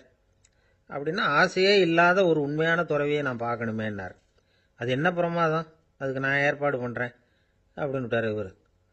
சொல்லிவிட்டு உடனே புறப்பட்டு போனார். அங்கங்கே தேடினார். அப்புறம் தான் அவருக்கு புரிஞ்சுது உண்மை துறவியை கண்டுபிடிக்கிறது எவ்வளவு கஷ்டமான காரியம்னு. இருந்தாலும் ராஜா கிட்ட சொல்லியாச்சே உண்மை துறவியை காட்டுறேன்னு. இப்போ என்ன பண்ணுறது? ராஜா கிட்ட சொன்னபடி நடக்கலைன்னா அவருக்கு கோபம் வந்துடும். அமைச்சர் ஒரு யோசனை பண்ணார். அவருக்கு ஒரு வழி தெரிஞ்சுது. அதுதான் சரின்னு முடிவு பண்ணார். அதாவது அந்த ஊரில் அவருக்கு தெரிஞ்ச நாடக நடிகர் ஒருத்தர் இருக்கிறார், நல்லா நடிப்பார். அவரை போய் பார்த்தார். இதை பாருப்பா, எனக்காக நீ ஒரு காரியம் செய்யணும்னார். என்னன்னு கேட்டார் அவர். நீ ஒரு துறவி மாதிரி கொஞ்ச நேரத்துக்கு நடிக்கணும். ராஜா உன்னை பார்த்துட்டு போகிற வரைக்கும் நடி, அது போதும். அதுக்காக உனக்கு 10,000 ரூபா தரேன் அப்படின்னார். அவர் எந்த காலத்தில் இவ்வளவு பணத்தை மொத்தமாக பார்த்துருக்கார். அதனால் உடனே சரின்னு ஒத்துக்கிட்டார். அமைச்சர் அரண்மனைக்கு திரும்பி வந்தார். என்ன அமைச்சரே, இன்னுமா ஒரு உண்மையான துறவி கிடைக்கலன்னார். உண்மையான துறவி ஒருத்தரை இப்போ தான் கொஞ்ச நேரத்துக்கு முன்னாடி பார்த்து பேசிவிட்டு வர்றேன். அவர் நம்ம ஊருக்கு வெளியில் குளத்தங்கரையில் உள்ள ஒரு ஆலமரத்துக்கு அடியில் உட்காந்துருக்கிறார் அப்படின்னார் இவர். அப்படின்னா உடனே புறப்படுங்க அப்படின்னார் ராஜா. பரிவாரங்களோடு புறப்பட்டார். அங்கே அந்த மரத்தடியில் அந்த ஆள் வேஷம் போட்டுக்கிட்டு துறவி மாதிரி உட்காந்துருக்கிறான். ராஜா நேராக போனார். அந்த துறவி காலில் பொத்துன்னு விழுந்து வணங்கினார். உடனே ராணி அவர் காலில் விழுந்தாங்க. அடுத்தபடியாக அமைச்சர் விழுந்தார். அவருக்கு தெரியும் இது நம்ம ஆள் தான்னு. இருந்தாலும் என்ன பண்ணுறது, நேரம். அப்புறம் பரிவாரங்கள்லாம் துறவி காலில் விழுந்து ஆசீர்வாதம் வாங்கிட்டாங்க. ராஜா அப்புறமா தங்கத்தட்டில் பொண்ணையும் பொருளையும் வச்சு அந்த துறவிகிட்ட ரொம்ப பணிவாக நீட்டுறார். தாங்கள் தயவு பண்ணி இதை ஏற்றுக்கணும் அப்படின்னு வேண்டிக்கிட்டார். அந்த துறவி பற்றில்லாமல் அதை பார்த்தார். எல்லாத்தையும் திறந்துவிட்ட எனக்கு இதெல்லாம் எதுக்காக அப்படின்னு சொல்லி அதை மறுத்துட்டாராம். ஆஹா, உண்மையான துறவியை பார்த்துட்டோம் அப்படிங்கிற ஆனந்தம் அரசருக்கு. ரொம்ப நிம்மதியாக திருப்தியாக திரும்பி வந்தார் அரண்மனைக்கு. அதுக்கப்புறம் அமைச்சர் யாருக்கும் தெரியாமல் அந்த துறவிகிட்ட ஓடினார்.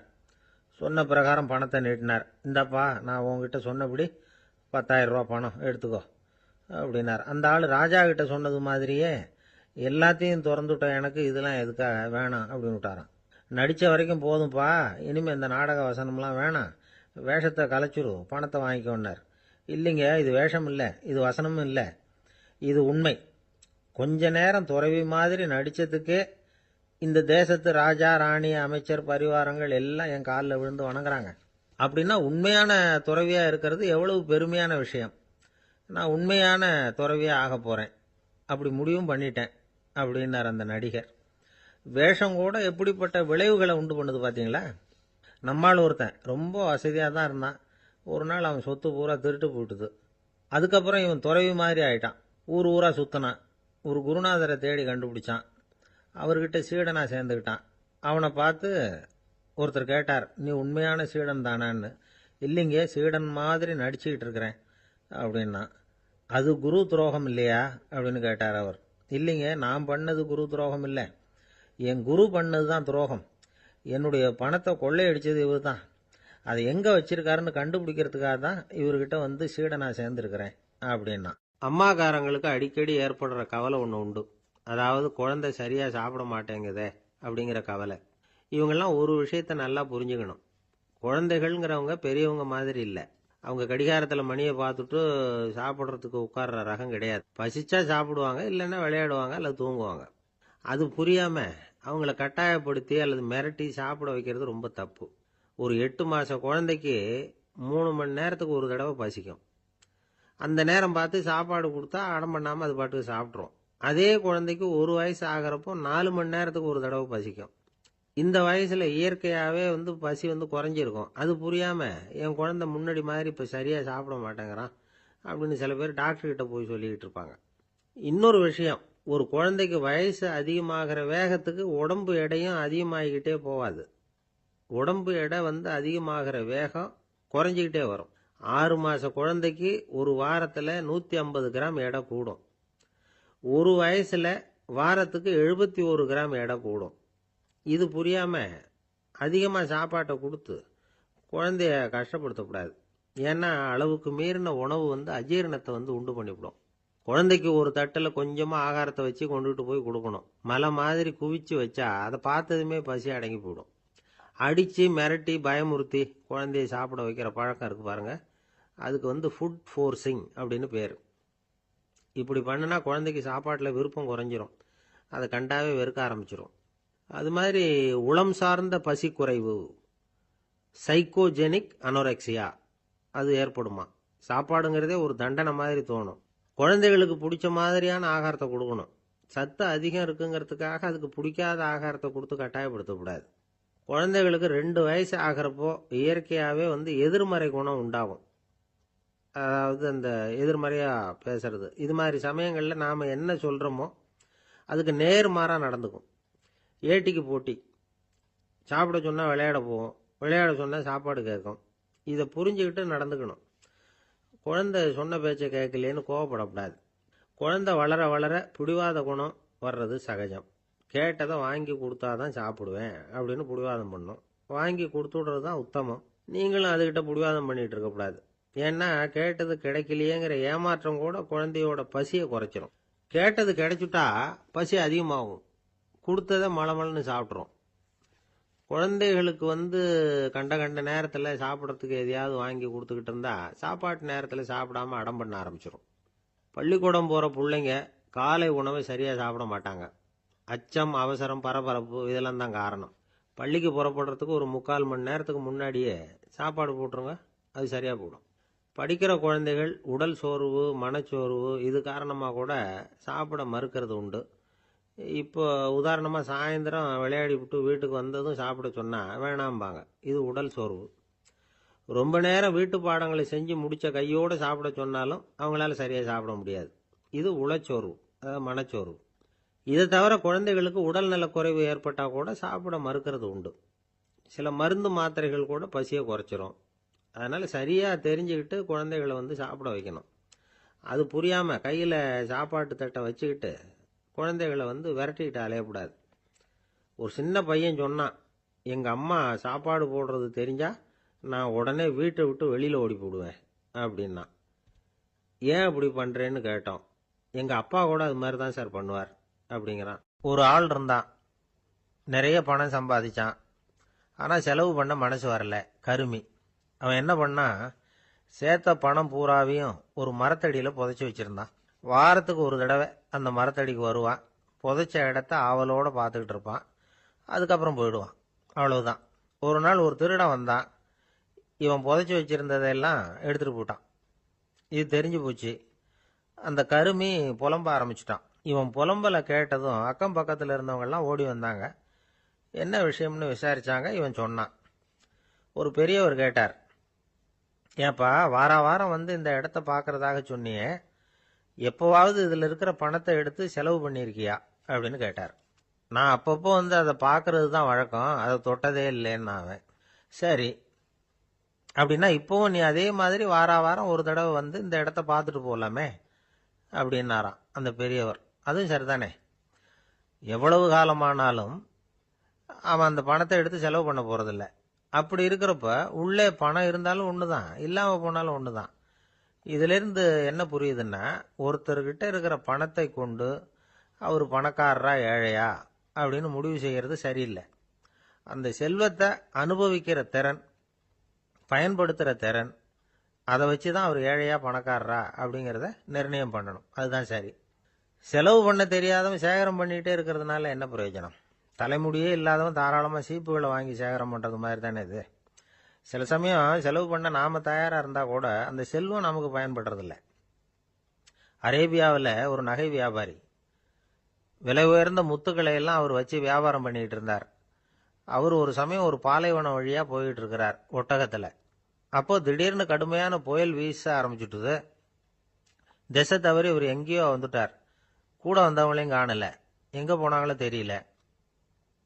இவர் ரொம்ப பயந்து போய் அங்கே எங்கேயுமா அலைஞ்சு திரியிறார். வழியே தெரியல. பசி கடுமையாயிட்டுது. ஒட்டகத்து முதுகுல ஒரு மூட்டை இருந்தது. அதை பிரிச்சு பார்த்தார். உள்ள ஏதாவது இருக்கான்னு தேடி பார்க்கறார். அது வரைக்கும் கண்ணில் தட்டுப்படாத அபூர்வமான ஒரு பை கண்ணில் பட்டுது. ஆஹா, அதில் ஏதாவது சாப்பிட்றதுக்கு இருக்கும் அப்படின்னு நினச்சி ஆவலாக அதை பிரித்து பார்க்குறார். அந்த பையில் விலை உயர்ந்த முத்துக்கள் நிறைய இருந்துதான். அப்போ தான் அவர் நினைச்சாராம், விலை உயர்ந்த முத்துக்கள் கூட சாப்பிட்றதுக்கு உணவாக முடியாது அப்படிங்கிறத புரிஞ்சுக்கிட்டாராம். எந்த நேரத்தில் எது நமக்கு தேவையோ அது நமக்கு தாராளமாக கிடைக்கணும். அப்படி அது கிடைக்கிறதுக்கு நம்மகிட்ட இருக்கிற செல்வம் பயன்படணும். அது நமக்கும் பயன்படலாம், நம்ம மூலமா அடுத்தவங்களுக்கும் பயன்படலாம். அதுதான் செல்வத்தின் பயன். ஒரு மரத்தடியில் ஒருத்தன் உட்காந்து அழுதுகிட்டு இருந்தான். அந்த பக்கமா வந்த இன்னொருத்தன் ஏப்பா அழுதுகிட்டு இருக்கிறேன்னு கேட்டான். இந்த இடத்துல தான் பூமிக்கு அடியில் பணம் இருக்குது, புதைச்ச இடம் தெரியல, அதான் அழறேன் அப்படின்னா. நல்லா ஞாபகப்படுத்தி பாரு, எந்த இடத்துல புதைச்ச அப்படின்னு கேட்டான் இவன். அது எப்படி எனக்கு தெரியும், புதைச்சி வச்சிருக்கிறவன் நான் இல்லையே, எங்க எதிர்த்த வீட்டுக்காரன் அப்படின்னானா இவன். ஒரு சின்ன பையன் வந்தான். அவனை பார்த்து ஒரு கேள்வி கேட்டோம். ஏன்ப்பா உங்க வீட்டில் அம்மா புத்திசாலியா அப்பா புத்திசாலியா அப்படின்னு. அவன் அலட்சியமா நம்மளை பார்த்து சிரிக்கிறான். என்ன சார் இது, இந்த காலத்தில் இது கூட தெரியாமல் இருக்கிறீங்களே அப்படிங்கிறான். ஒரு சின்ன பையன் நம்மளை பார்த்து இப்படி கேட்டு விட்டானே அப்படின்னு நினைக்கிறப்போ நமக்கு ஒரு மாதிரி ஆயிடும். அதுக்கப்புறம்தான் இந்த தாத்தா பாட்டிலாம் சொல்கிற ஒரு கதை ஞாபகத்துக்கு வந்தது. அது என்ன கதை தெரியுமா? ஒரு ஊரில் ஒரு அம்மாவும் பிள்ளையும் இருந்தாங்களாம். அந்த மகனுக்கு திடீர்னு தேசாந்திரம் போய் வரணும்னு ஆசை வந்துட்டுது. ஊராக போய் சுற்றி பார்க்கணுங்கிற ஆசை. அந்த அம்மாவுக்கு இது பிடிக்கல. மகனை பிரிஞ்சு இருக்கிறதுக்கு அவங்க மனசு இடம் கொடுக்கல. வேணாப்பான்னு சொல்லி பார்த்தாங்க, அவன் கேட்கல. திடீர்னு புறப்படவும் செஞ்சுட்டான். சரி, இனிமே அவனை தடுக்க முடியாதுன்னு முடிவு பண்ணிட்டாங்க அந்த அம்மா. இருந்தாலும் புத்திசாலித்தனமாக ஒரு யோசனை பண்ணாங்க. மகனை கிட்டத்தில் கூப்பிட்டாங்க. அவங்ககிட்ட சொன்னாங்க, இதை பாருப்பா, நீ தேசாந்திரம் போகிறதுன்னு தீர்மானம் பண்ணிவிட்ட, அதை நான் தடுக்கலை, போயிட்டு வந்துடும். ஆனால் போகிறதுக்கு முன்னாடி எனக்கு ஒரு வாக்குறுதி கொடுத்துட்டு போ அப்படின்னாங்க. போகிறப்போ ராத்திரியாக இருந்தாலும் பகலாக இருந்தாலும் சரி, புளிய மரத்து நிழலில் தான் தங்கணும். திரும்பி வர்றப்போ இரவும் பகலும் நீ வேப்ப மரத்து நிழல்லே தங்கணும் அப்படின்னாங்க. சரி, அப்படியே செய்கிறேன்னு சொல்லி வாக்குறுதி கொடுத்தான் பையன். புறப்பட்டு போனான். போகிற வழியில் புளிய மரத்து நிழல்லையே தங்கினான், தூங்கினான். அப்படி போய்கிட்டே இருந்தான். 7வது நாள் அவன் உடம்பு சுகம் இல்லாமல் போயிட்டுது. ரொம்பவும் பலவீனமாயிட்டான். இனிமேல் நடக்க முடியாதுங்கிற நிலைமை வந்துட்டுது. யோசிச்சு பார்த்தான். சரி, இதுக்கு மேலே போக வேண்டாம் அப்படின்னு முடிவு பண்ணிட்டு திரும்பி வர ஆரம்பிச்சுட்டான். திரும்பி வர்றப்போ வழியில் வேப்ப மரத்து நிழலையே தங்கி தங்கி வந்தான். நாளுக்கு நாள் உடம்பு சரியாக வந்துட்டுது. 7வது நாள் வீட்டுக்கு சேர்றான். உடம்பு பழையபடியே கலகலப்பாயிட்டுது. பூர்ண சுகம். தேசாந்திரம் போன பையன் திரும்பி வந்துட்டானே அப்படின்னு அந்த அம்மா ஆச்சரியப்படலை. ஏன்னா அவங்களுக்கு தெரியும் இப்படி ஆகும்னு. பையன் சீக்கிரமாக திரும்பி வரணுங்கிறதுக்காகத்தான் அவங்க அந்த யோசனையை சொன்னாங்க. என்ன விஷயங்கிறதையும் அவங்களே சொன்னாங்க. மகனே, புளிய மரத்து நிழல் உடம்புக்கு உஷ்ணத்தை கொடுக்கும், சீக்க உண்டாக்கும். அதனால் நீ தொடர்ந்து புளிய மரத்து நிழலில் தங்கினாவே நோய்க்கு ஆளாயிட்ட. அதனால் பயணத்தை முடிச்சுக்கிட்டு திரும்பி வரணுங்கிற முடிவுக்கு வந்துட்ட. திரும்பி வர்றப்போ நீ தங்கினது வேப்ப மரத்து நிழல். அது உடம்புக்கு குளிர்ச்சியை தரக்கூடியது, நோயை தீர்க்கக்கூடியது. அதனால் சுகமாக வீட்டுக்கு சேர்ந்துட்ட. உன்னோட தேசாந்திர பயணத்தை தடுக்கிறதுக்காக தான் இப்படி பண்ணினேன் அப்படின்னாங்களாம் அந்த அம்மா. பார்த்தீங்களா அம்மாவோட புத்திசாலித்தனத்தை? அப்பாவாக இருந்தால் இப்படியா பண்ணுவார்? ஒரு அப்பா பையன்கிட்ட 10 ரூபா கொடுத்து இதை எடுத்துக்கிட்டு அடுத்த ஊருக்கு போய் அங்கே இருக்கிற மாமா கிட்ட இதை கொடுத்துட்டு வாடா, வழியில் எங்கேயாவது மரத்தடியில் படுத்து தூங்கி விடாதே அப்படின்னு எச்சரிக்கை பண்ணி அனுப்புனாராம். பையனுக்கு எச்சரிக்கையாக வாழறது எப்படிங்கிறத கற்றுக் கொடுக்கறதுக்காக இப்படி பண்ணார். அவன் பணத்தை வாங்கிட்டு போனான். அப்பா சொன்னதை மறந்துட்டு ஒரு மரத்தடியில் படுத்து தூங்கிட்டான். அவனுக்கு தெரியாமல் அவன் பின்னாடியே போன அப்பா அவன் கையில் இருந்த அந்த 10 ரூபாயை நைஸாக எடுத்துகிட்டு வந்துட்டார். அவன் பையில் தானே வச்சிருந்தான், அது தெரியாமல் எடுத்துகிட்டு வந்துட்டார். அவன் தூங்கிக்கிட்டு இருக்கான். எடுத்துகிட்டு ஒரு மறுபடியும் வீட்டுக்கு வந்துட்டார். பையன் முழிச்சுக்கிட்டு பையை தடவி பார்க்குறான், பணத்தை காணும். அழுதுகிட்டே திரும்பி வந்தான், அப்பா கிட்ட விஷயத்த சொன்னான். அப்பா சிரிச்சுக்கிட்டே சொன்னார், அதுக்கு தான்ப்பா ஆரம்பத்திலேயே எச்சரிக்கை பண்ணினேன், இனிமேலாவது நீ ஜாக்கிரதையாக இருக்கணும் அப்படிங்கிறதுக்காக தான் இப்படி பண்ணினேன். அந்த பணம் எங்கேயும் போயிடல, நான் தான் அதை உனக்கு தெரியாமல் எடுத்து வச்சிருக்கிறேன். இதோ பாரு அப்படின்னு சொல்லிட்டு சைடு பாக்கெட்டில் கையை விட்டா அது ஓட்டையாக இருக்குது. அதை எவனோ ஏற்கனவே கத்திரிச்சு எடுத்துகிட்டு போட்டான். இப்போ அப்பா முகத்தில் அசடு வழிஞ்சுதான். அவனுக்கு வயசாயிட்டுது. இந்த கவலை பயம் எல்லாமும் அதிகமாயிட்டுது.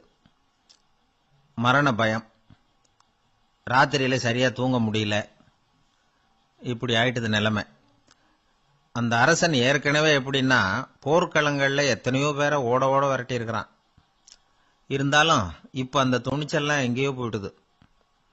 பேசாமல் படுத்துருக்கிறான். அப்படியே படுத்தாலும் தான் தூக்கம் வர மாட்டேங்குது.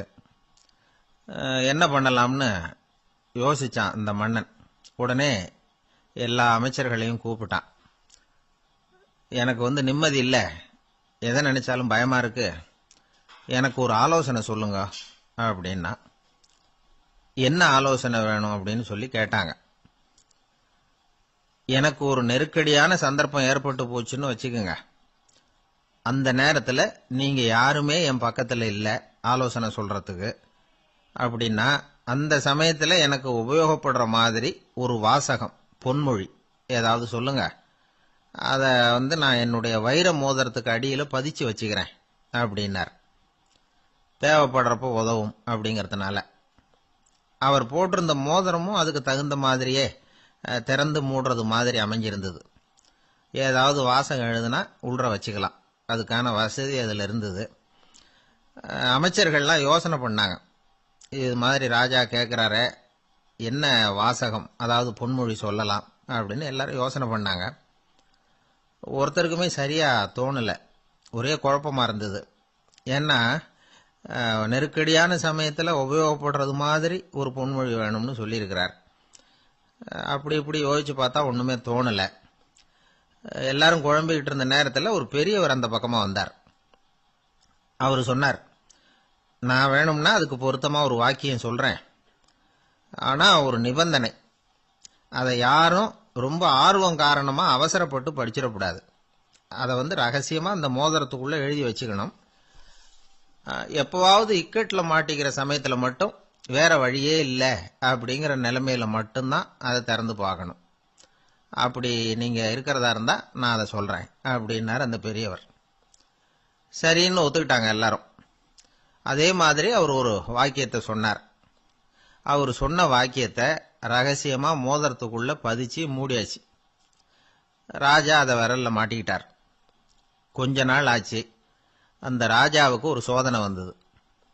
என்ன சோதனைன்னா, அடுத்த நாட்டு மன்னன் படையெடுத்துக்கிட்டு வந்துட்டான். அவன் இவர்கிட்ட ஏற்கனவே தோத்து போனவன், ஒரு வெறியில வந்திருக்கிறான். தோற்று போனவன் மறுபடியும் சண்டைக்கு வந்தா எப்படி வருவானோ அப்படி வர்றான். ஒரு வெறியில வந்தான், ஜெயிச்சுட்டான். என்னாச்சு இவரோட நிலைமைன்னா, நாட்டை இழந்துட்டார், எல்லாத்தையும் இழந்துட்டார். கடைசியா ஒரு அடிபட்ட குதிரையில ஏறி தப்பிச்சு போயிட்டார், வேற வழி இல்லைன்னு. பின்னாடி துரத்திக்கிட்டு வராங்க. இவர் ஒரு மலை உச்சிக்கு போயிட்டார், அதுக்கும் அப்பால போக முடியாது, ஏன்னா அந்த பக்கம் பயங்கர பள்ளம். உல்லாச பயணிகள் கண்டு கழிக்கிற இடம் அது. ஆனா இவருக்கு அது சாவு பயணத்தின் வாசல், திரும்பவும் முடியாது, அவ்வளவு குறுகிய பாதை அது, வேற வழியே இல்லை. இந்த நேரம் சூரிய ஒளி மோதிரத்துல பட்டு மின்னிச்சு. உடனே இவருக்கு ஞாபகம் வந்தது. மோதிரத்தை திறந்து படிக்கிறார். அதில் இருந்த வாசகம், இந்த நிலையும் மாறிவிடும், this too will pass away. அவருக்கு ஒரு தைரியம் வந்தது. பின்னாடி வந்தவங்களும் திசை மாதிரி வேற எங்கேயோ தேடி போயிட்டாங்க. அவங்க விரட்டிக்கிட்டு வரலன்னா இவ்வளவு அழகான ஒரு இடம் இருக்கிறதே எனக்கு தெரியாம போயிருக்குமேன்னு நினைச்சார். இவ்வளவு அழகை ரசிக்கிறதுக்காக ஒரு நாட்டையே கூட இழக்கலாம்னு தோணுச்சு அவருக்கு. அமைதியா அந்த அழகை ரசிச்சார். எதிரிகள்லாம் எங்கேயோ போயிட்டாங்க. மன்னர் நாடு திரும்பினார். மறுபடியும் படைகளை திரட்டினார். கொஞ்ச நாள்ல படை எடுத்துக்கிட்டு போனார். யாருகிட்ட தோத்து போனாரோ அவரையே வெற்றி கண்டு திரும்பி வர்றார். வரவேற்பு விழா பிரமாவப்படுது. ஆடல் பாடல் கோலாகலம். இதை பார்த்ததும் அந்த ராஜாவுக்கு தலைகால புரியல. நம்மளை இனிமே யாராலையும் ஜெயிக்க முடியாதுன்னு நினைச்சார். அகம்பாவம் லேசா எட்டி பார்த்தது. இப்ப மறுபடியும் சூரிய ஒளிப்பட்டு மோதிரம் மின்னிச்சு. அதை திறந்து மறுபடியும் படிக்கிறார். இந்த நிலைமையும் மாறிவிடும். This too will pass away. அவ்வளவுதான். அவர் மனசு அடங்க ஆரம்பிச்சுட்டுது. ஆணவம் போயிட்டுது. இதுல இருந்து நாம தெரிஞ்சுக்க வேண்டியது என்னன்னா, எந்த சூழ்நிலையிலையும் நாம கவலைப்பட வேண்டியதில்லை. ஏன்னா இங்க எதுவுமே நிரந்தரம் இல்லை.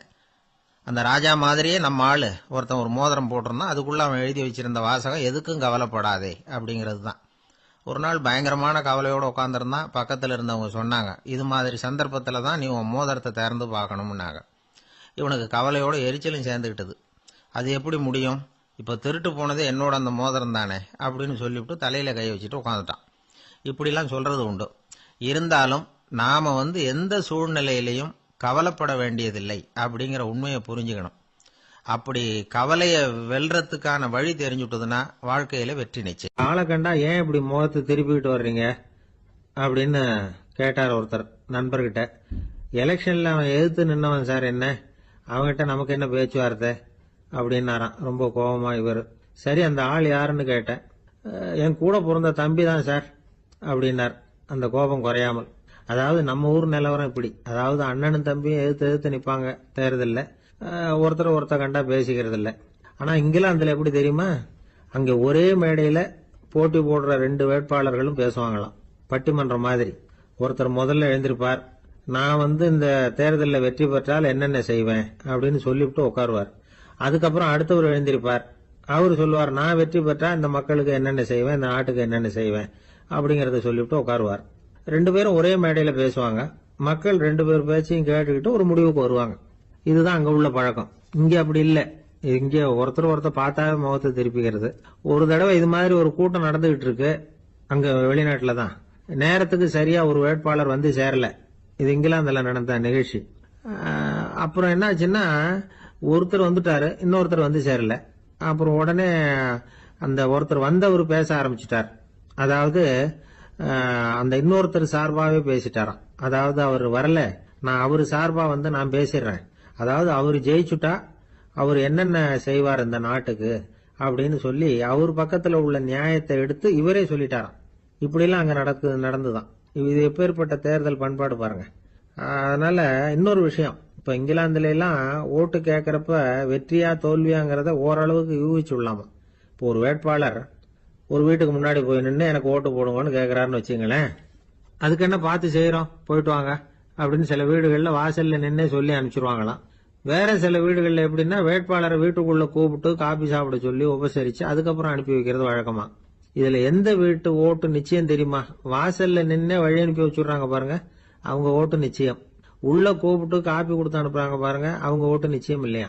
சரி, அப்புறம் ஏன் அந்த உபசரிப்பு அப்படின்னு கேட்டா அதுக்கு ஒரு காரணத்தை சொல்றாங்க. அதாவது அது ஒரு அனுதாபத்தை தெரிவிக்கிற முறையா.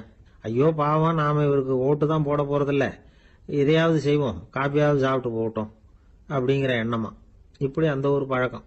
ஆக அந்த ஊர்ல நிறைய காப்பி சாப்பிடணும்னு ஒருத்தர் ஆசைப்பட்டா தேர்தலில் தோத்து போறதுக்கு தயாரா இருக்கணும்.